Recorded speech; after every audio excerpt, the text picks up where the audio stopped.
brand new series, ICMYI. I think I said that right. I can't always remember if I say ICMYI. That's this week in tech news from Painfully Honest Tech. Let's go!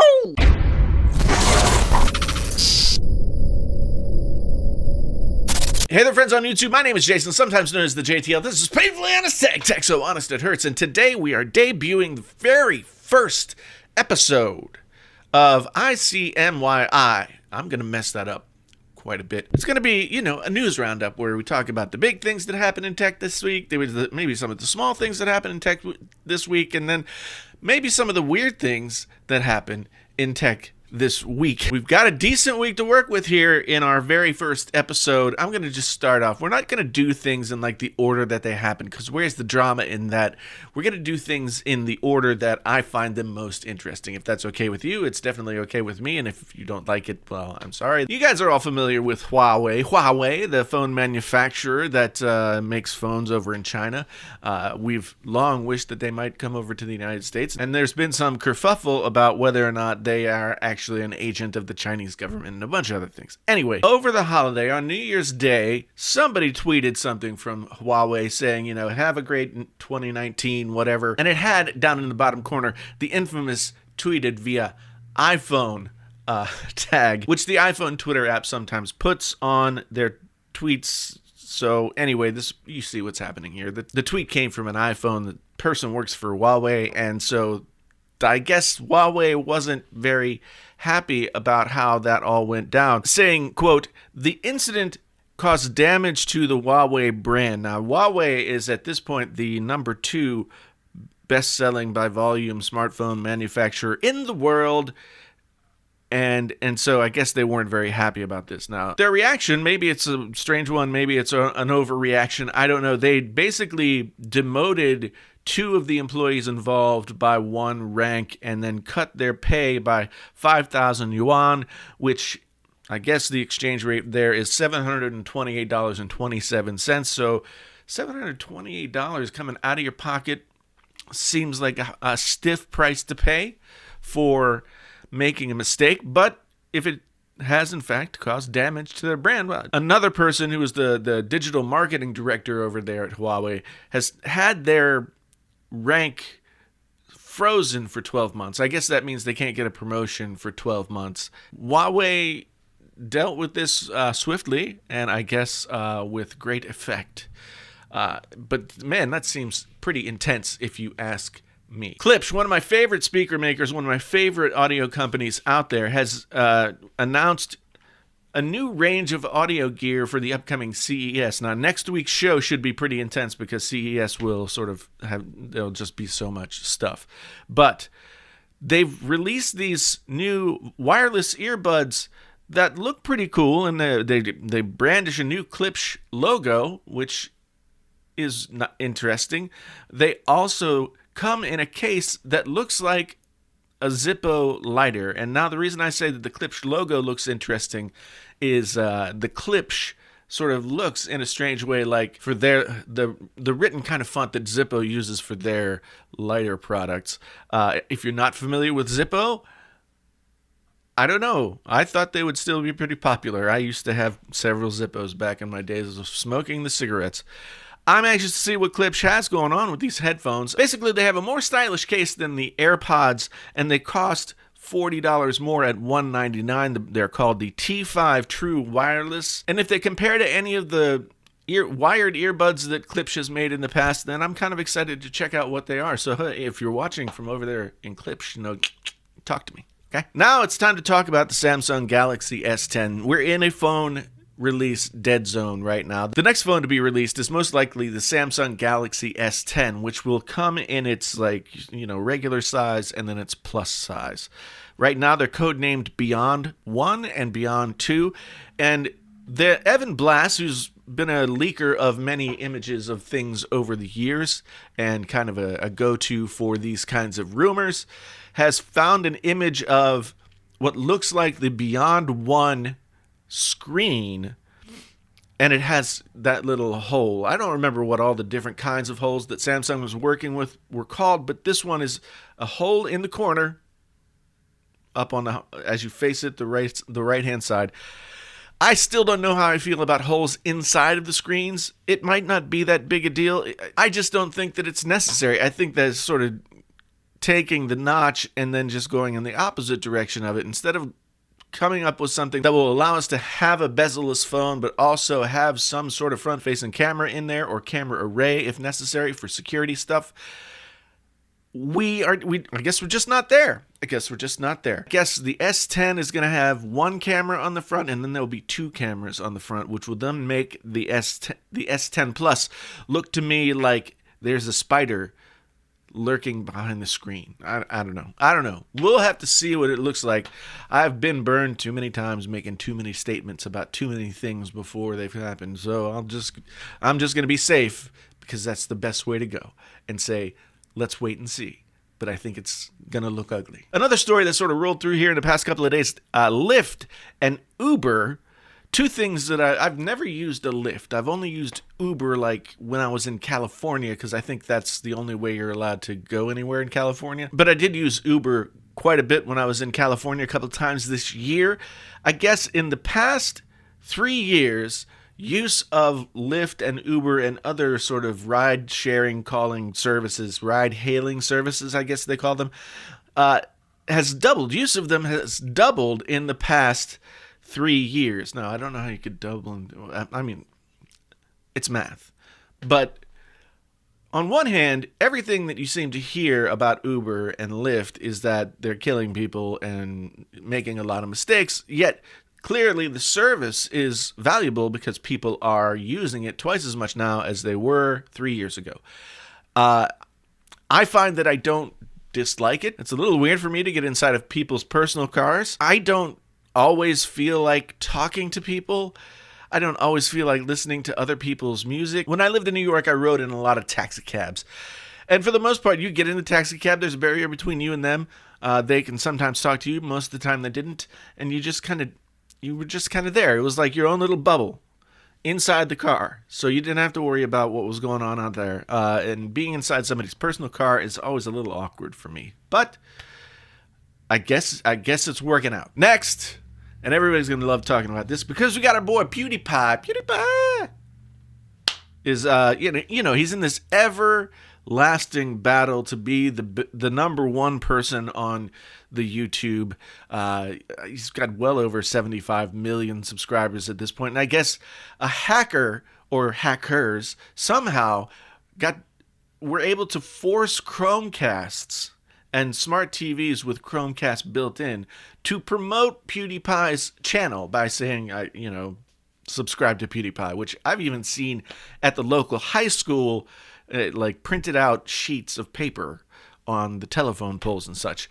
And it also, I guess, had this message that told them, like, how to make themselves not vulnerable to this kind of shenanigan anymore. Hacking is always, like, a weird gray area for me. To promote PewDiePie's channel via hacking, and I know it's been going on for a little bit now that PewDiePie's in this, tight battle. Honestly, though, when it comes to PewDiePie and T-Series and who's going to have the most subscribers, I mean, who the hell cares? Who the hell really cares? Who the heck cares? PewDiePie, I am a subscriber to PewDiePie. There's no reason for me to subscribe to T-Series.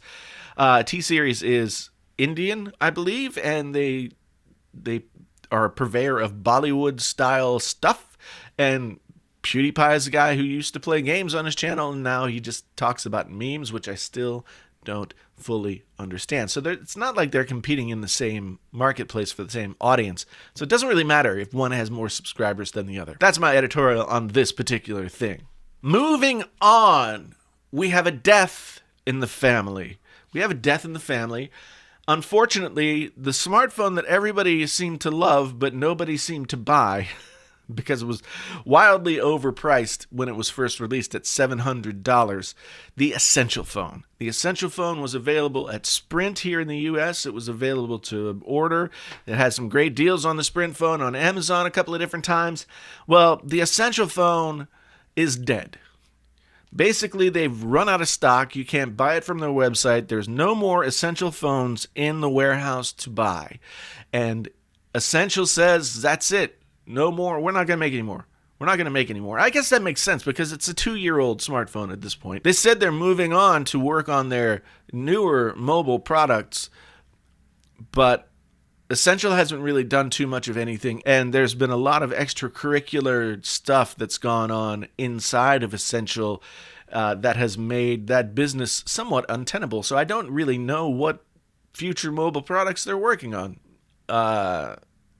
So maybe this is just the end of Essential, period.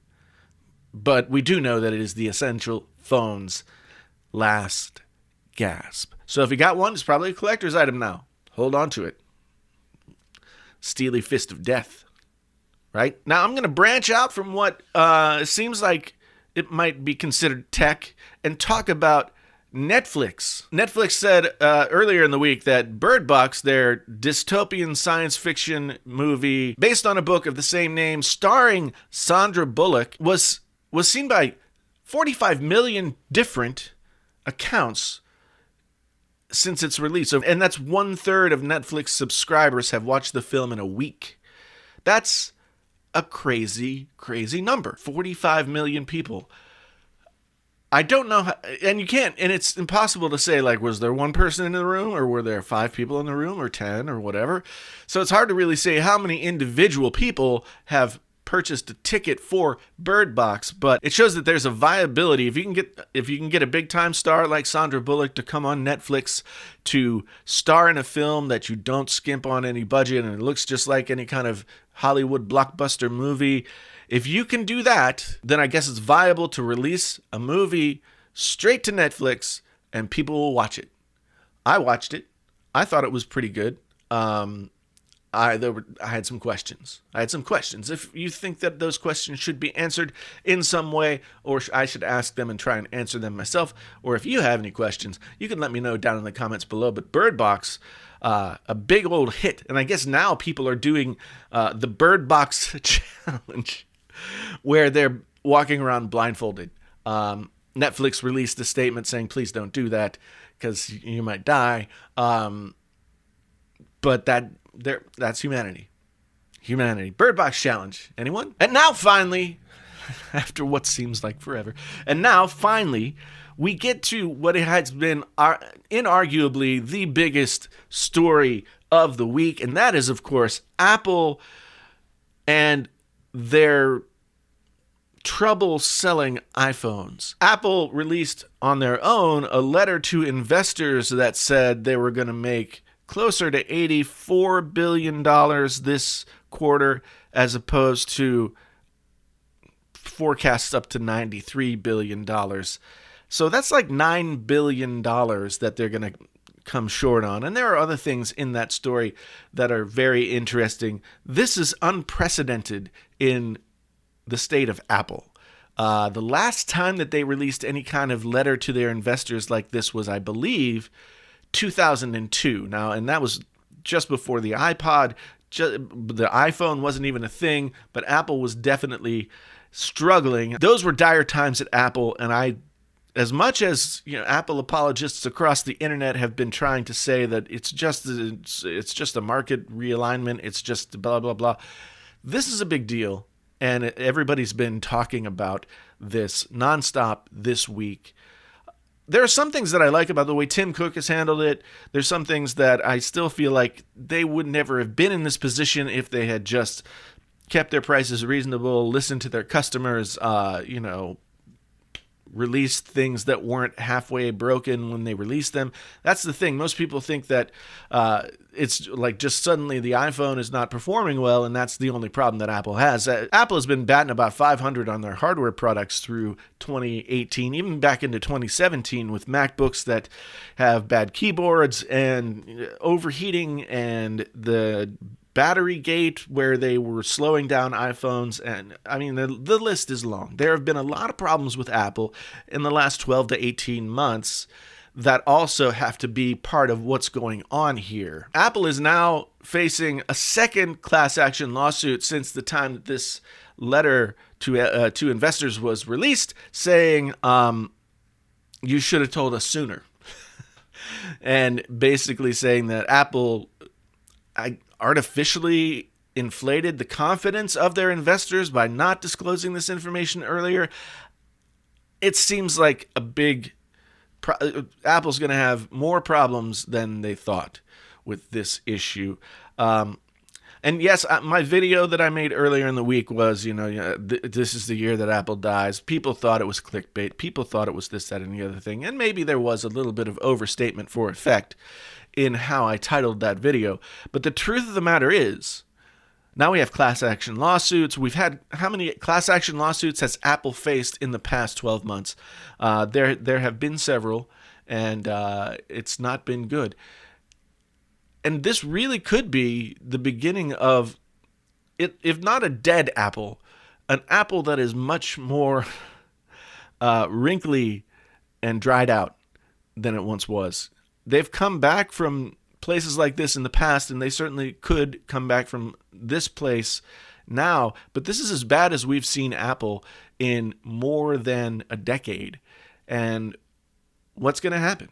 Well, this is, of course, a story that we will continue to watch here on ICYMI, the weekly show that I do where we talk about things that have happened in the tech world in the week since I last talked about them. But we can't forget our last little featured section. I don't know exactly what I'm going to call this quite yet, but let's call it for right now, This Week in... Wow, that's pretty weird. And this week's story has everything to do with now you can share the taste of lemonade over the internet. This is a story that I found on Twitter, but it was originally from an Engadget story. There's a company that's figured out a way to take something like lemonade and sample the pH of that lemonade. And then the person on the end of the video call or whatever can use a special mug that alters somehow the pH of the water that's in their cup so that it tastes like the lemonade that was in the other person's possession.